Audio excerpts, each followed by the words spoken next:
Welcome to the Bella Vista Garden program. I'm Jerry Horner, and today with me is Fran Zimmermann. She's a fellow member of the Bella Vista Garden Club. And Fran and I will be talking about winterizing your garden for the season and getting ready for spring. A little excerpt, can't say that word, about getting ready for spring. And we'll be talking about upcoming events and what else you need to do in your garden in November.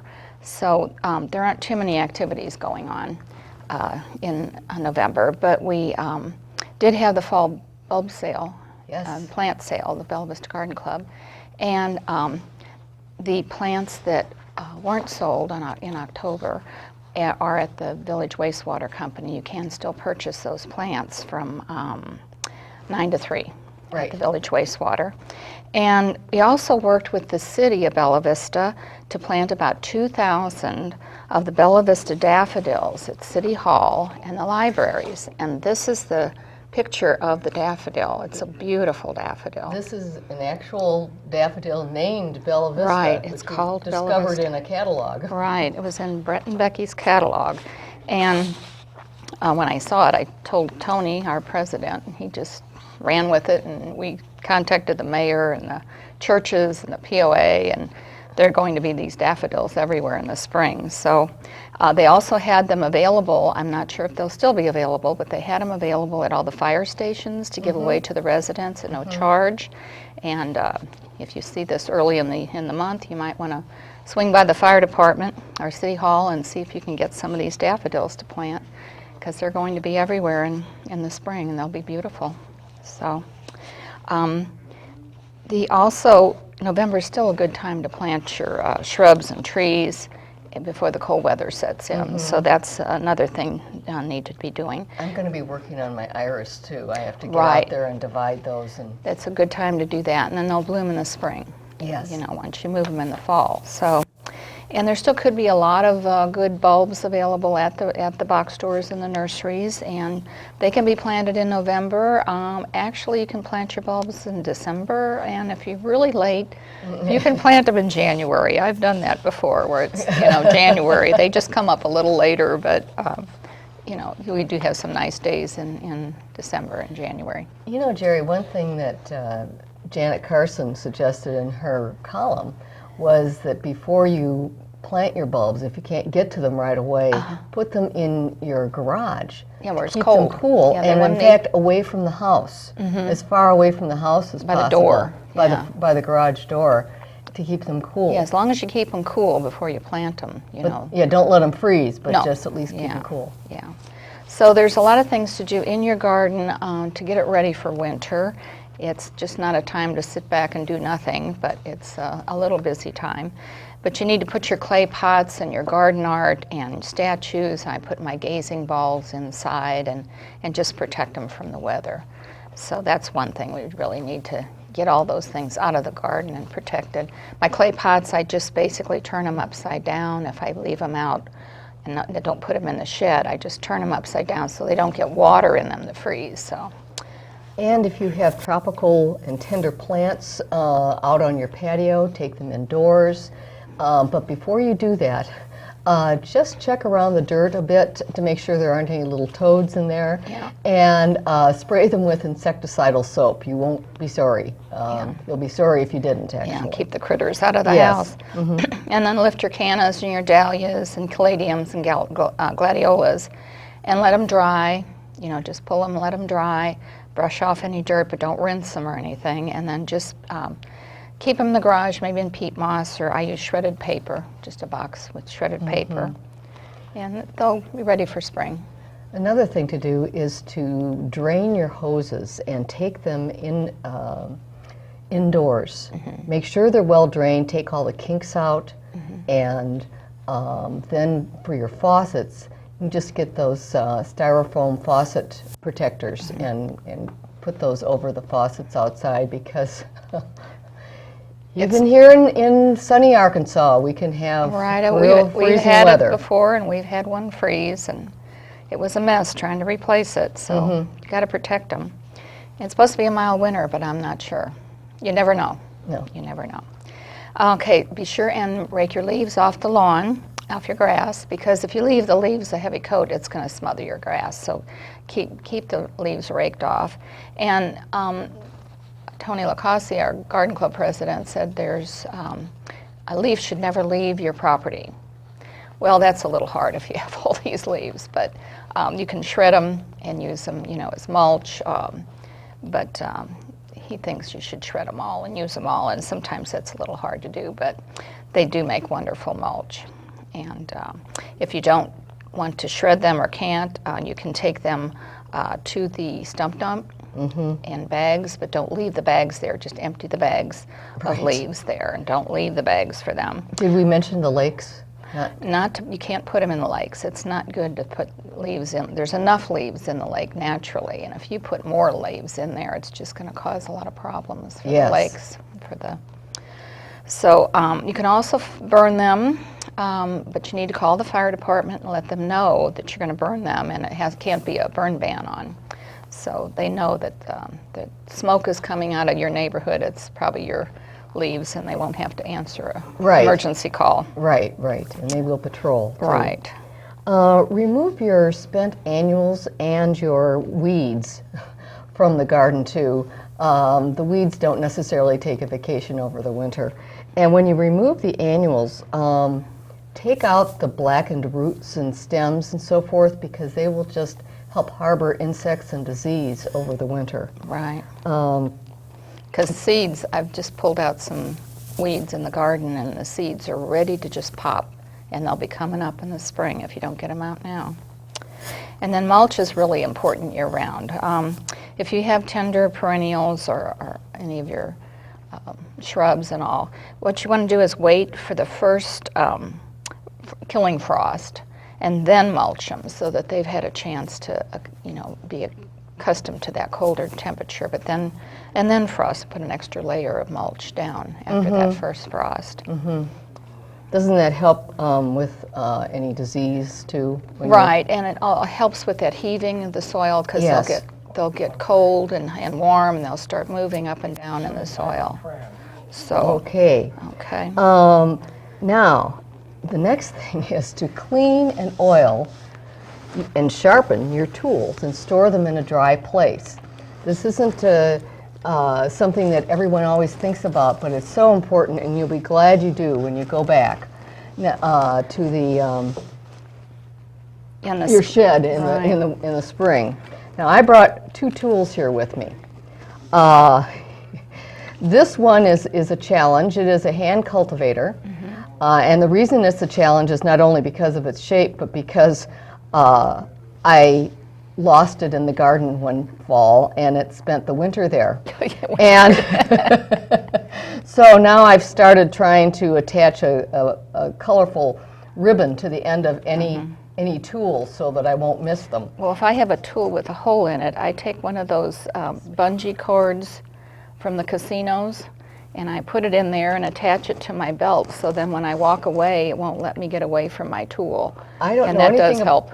Anything about bungee cords from casinos. Well, this is supposed you don't stray too far with their tips or something? You stop in a casino and you get a little bungee cord for your card, and then you attach it to your tools. So. Okay. But see, like a little brush like this is a little wire brush that you use maybe for your golf clubs. That would be a good one for those little crevices. Yes, it actually would. We want to give it a shot. Right, we can try that. Just get in there and clean it really good. I'm not going to do a good job right now, but clean it good. You can also use steel wool. You can use a little steel wool to clean them. And once they're good and clean, and that's for heavy duty. If you have a clippers, it's really bad. It really cleans them. And then maybe finish with your steel wool, and then you want to store them actually in a bucket of sand that has oil in it. So that would keep it oiled, and keep it from rusting over the winter. So this is just a bucket of sand with maybe 1/8 of a cup of oil mixed in. It's vegetable oil, right? Any kind of oil. You can use any kind of oil in there just to keep it from rusting. So, and then you pull these out in the spring, and you got a tool that's ready to go, and you're all set. Good. Now, I don't have any water features, but what are people supposed to do if they have Well, water in the features? water, I don't have one either. The water feature, basically, you'd want to just clean out the leaves, and some people cover it with a mesh to keep the leaves out. It depends if you have fish, and you have to, get those fish down deep. Maybe if there's some pots of plants that you want to remove to get the fish to go a little lower or something. But if you have water feature, you just want to basically keep the leaves out for the winter and cover it with some kind of mesh. So. And the last thing to do, or not necessarily the last, is to check and just think of what you did, what worked this year and what didn't. Oh, I planted those too close, or that one just didn't work. It needs more sun. I'll need to move it in the spring. Right. So just make note of that so you can get ready to go in the spring. Yeah, because there's so many times in the spring I'll think, why didn't I remember to do that? After I finished all my moving around. And if you have a list of things that you need to do in the spring, it really does help to refer back to that list. So, and then there's another way to get a head start on next year. On your spring plantings, and we have a DVD about that. But even if you don't have a greenhouse, you can make milk jug greenhouses. And I have a sample here. Once we get into the video, I'll show that sample. But it's a take root video, and it's produced by Beth Strickland, a Benton County Master Gardener, and shows you how to make these little greenhouses and how to plant them and how to take care of them over the winter. So we can show you how to do that.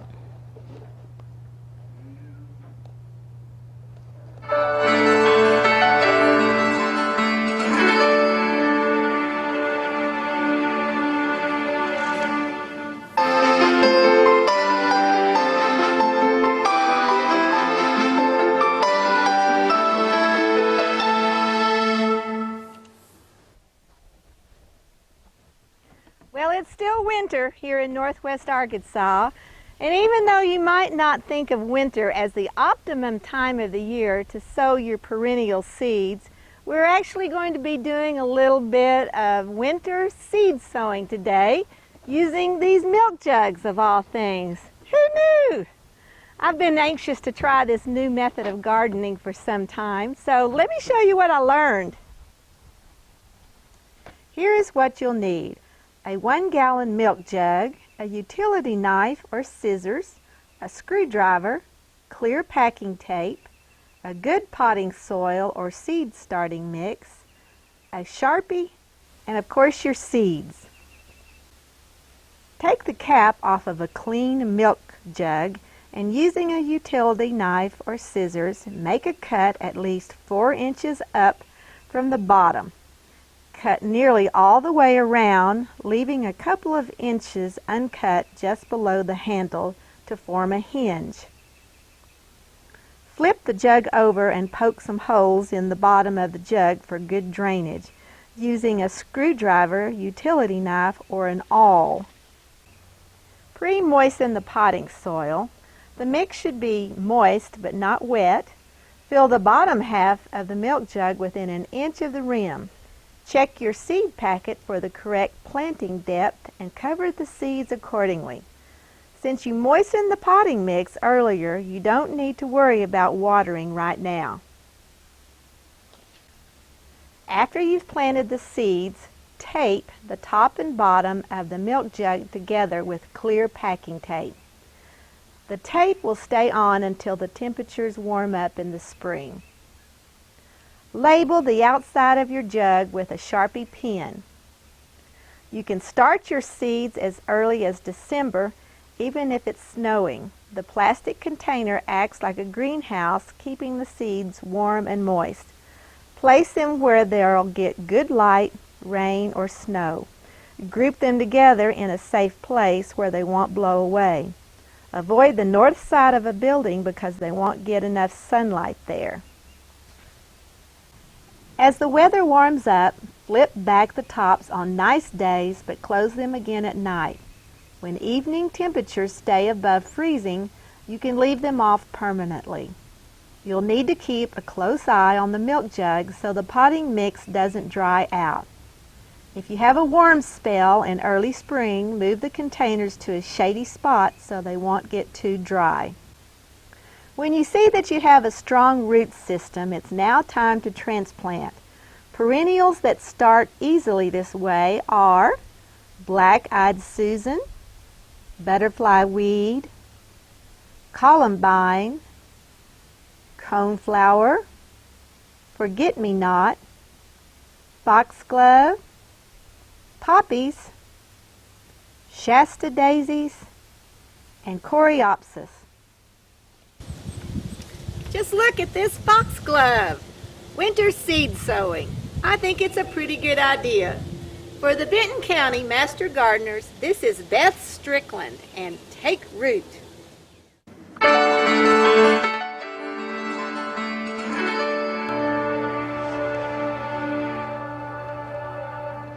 Well, Beth always comes up with some great ideas, and those little take root videos really help. But I took the one milk jug and kind of cut it so you see how it hinges right there at the handle. So I'm going to try this on some of my seeds and see if I can't get a little greenhouse garden going starting in December. And I know that columbine needs to be planted in November, December to come up next year. So. It's just a good way to get started if you don't have a greenhouse. I don't have a greenhouse, and I think they're a lot of work usually, so this is a good way to get a good start. So, but in November you can start gathering your milk jugs. It takes a while to gather enough milk jugs to do this project, so that's why we showed it to you in November, so that you can get ready to do it in December. So.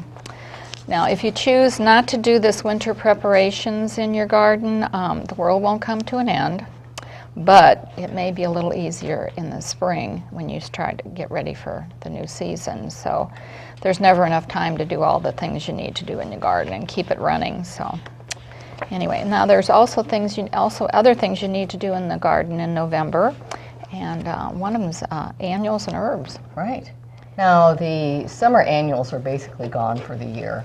But you can plant pansies to give you some color over the winter. Kale or? Yeah, kale. Kale works really yeah. well. Most herbs have died back, but you can still have rosemary and chives during the fall too. Yeah, I clip my chives in the winter, a lot. So, in perennials, the mums are still showing some color, but you do need to spray them with deer repellent because the deer do like to chew on the mums.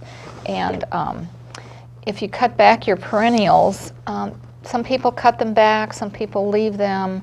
I usually leave mine in case there's any seeds the birds can get to over the winter. And when it snows, sometimes those raised perennials, the dead perennials, they give you a little texture in your garden too, instead of just being flat. So I do leave most of my my perennials untrimmed.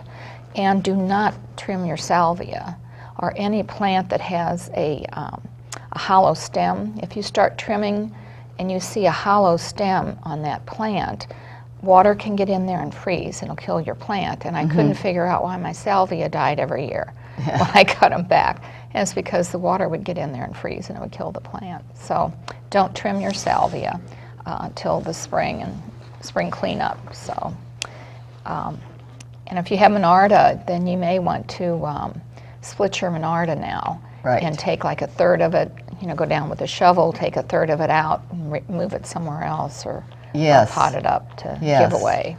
There was one fall when I couldn't get to any fall cleanup and I didn't divide the Monarda. Monarda is actually a member of the mint family, so it'll spread out. So you have this plant with a kind of a gap in the middle. So you take a third of, in the fall, take a third of that, plant it someplace else, and it'll be much happier. Right, and the Monarda is just wonderful for the butterflies. They just love it. Yes, it's a great plant to have. So now roses. After a few freezes, mulch the roses for the winter. If you have taller roses, like the tea roses, they've grown pretty tall, you might want to cut them back to about 3 feet so that they don't get thrown about in the wind. Yeah, they'll rock and roots will be loosened in the wind if you don't cut them back a little bit. And lawns, keep the grass off your lawns. Like we said, they'll smother the grass. And if you do have to cut, I know we're still cutting lawns, you know, in November, December. Sometimes it still grows a little bit. So just keep it about 2 inches for the winter. Now, November is about the last month to plant trees and shrubs and monitor the water over the winter months, not just in November. But you know, we can't just assume that it's going to be doing well.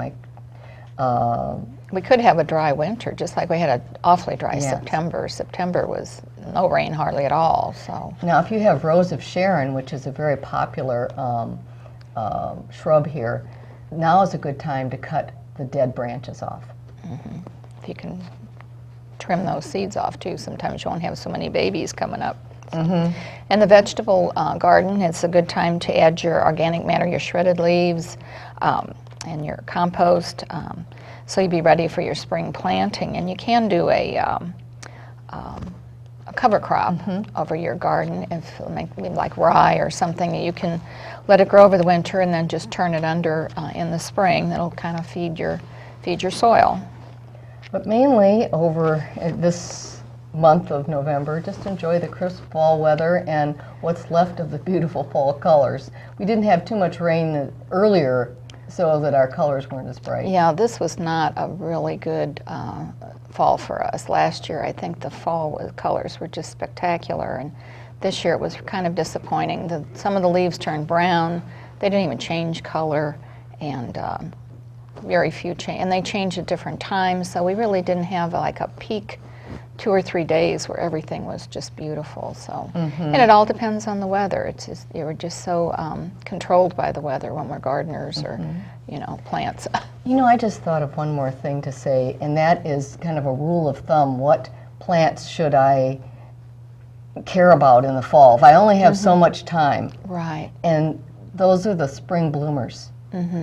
The summer bloomers can take more attention in the spring, but the ones that bloom in the spring need your attention in the fall. Yeah, they need to be protected. Right. Yeah, Yeah. they need to be divided or whatever needs to be done to them. Like your peonies, you know, you really should divide your peonies in the fall Yes. rather than the spring. They don't like to be divided in the spring. And when you do divide them, you have to have at least 3 or 4 eyes. They call Yes. them eyes in the plant to make them bloom. And one of the problems is people plant them at the wrong depth. You know, if they're planted too deep, they're not going to bloom. If they're planted too high, they're not going to bloom. So if you can even just Google, you know, planting peonies, and it'll tell you how deep to plant them in your area, because it depends on, you know, where you live too. But that's one of the problems with peonies. People plant them either too deep are too shallow, and they don't have enough eyes, and they wonder why I planted this peony and doesn't bloom, you know. But it has to be a certain size or maturity before it'll bloom. Okay. So, and I also found out that the oak trees don't put out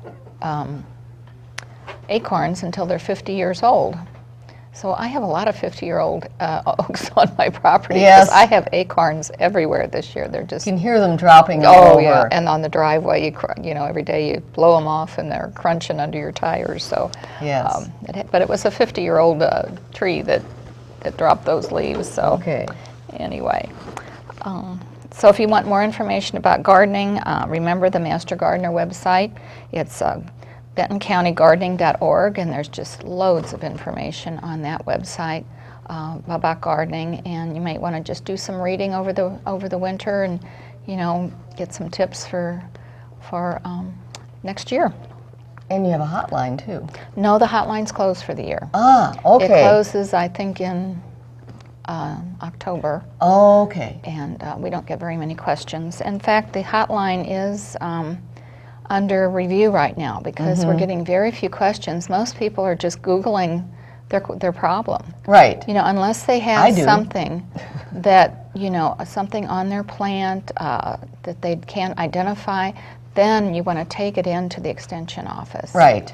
And ask them what it is. They can have it tested and see how to treat that problem. But most people just Google things. And then also, this is really a good time to do your soil test. We didn't even talk about soil tests, but soil tests are great if you want to do them in the fall. They're not as busy at the extension office as the spring.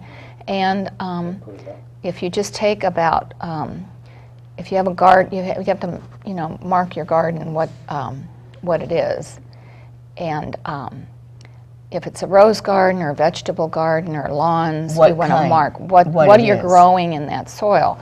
And then you want to take about 4 or 5 samples. From different areas. Well, in that garden, but not just one spot. You want to take about 3 or 4 or 5 little areas, go about, 6 inches deep, 6 inches deep, and get that soil where the roots are going to be, and put it in a bag and make sure it's really dry. Let it dry out maybe on newspaper, and then put it in a Ziploc bag and take it to the extension office on, is it 14th Street? Yes. And they will get back with you within, I guess, 2 or 3 weeks, tell you what you need to put on that garden for optimum, results. And it's free. For Arkansas residents, we have free soil test. And sometimes, some of these other states, you can pay $20 or $30 for a soil test for the extension office. Tax dollars at work. Yes. For more information on the Bella Vista Garden Club, you can go to the bellavistagardenclub.com website. And there are also garden tips there. There's lots of information about even gardening the organic way, upcoming programs, what to do in a particular month. The next garden club meeting will be in January, though, of 2016. We won't have a meeting until then. Right. And that's the third Wednesday. Fourth, excuse me, yes. Fourth Wednesday of the month. Of the month at the United Lutheran Church. And I think we have all of our programs set for the year. And next month we'll be talking about the January program and on our December program. And we've had some wonderful projects or programs so far this year, just very informative. And everyone is welcome. We welcome guests all the time, and we have a little light lunch. And you don't have to know about gardening to come. As a matter of fact, I wanted to switch to native plants when I moved here from up north, and didn't know anything about the terrain or what native plants would grow here, and that's why I joined the garden club. Yeah, it's just a wealth of information. Our members are just so knowledgeable about so many different subjects. Everybody has their own little interest and they're knowledgeable on, so it's a great organization. And the Master Gardeners are another one like that. It's just a wealth of information that they love to share. So, well, thank you, Fran, for coming today. Really enjoyed it. And hopefully we'll get our gardens all put to bed and be ready for spring, we hope. Mulch away. And get those leaves mulched and use that for your mulch, because it's free, for the taking. So, and I hope you've enjoyed the program and will join us next month. And until then, don't forget to stop and smell the roses.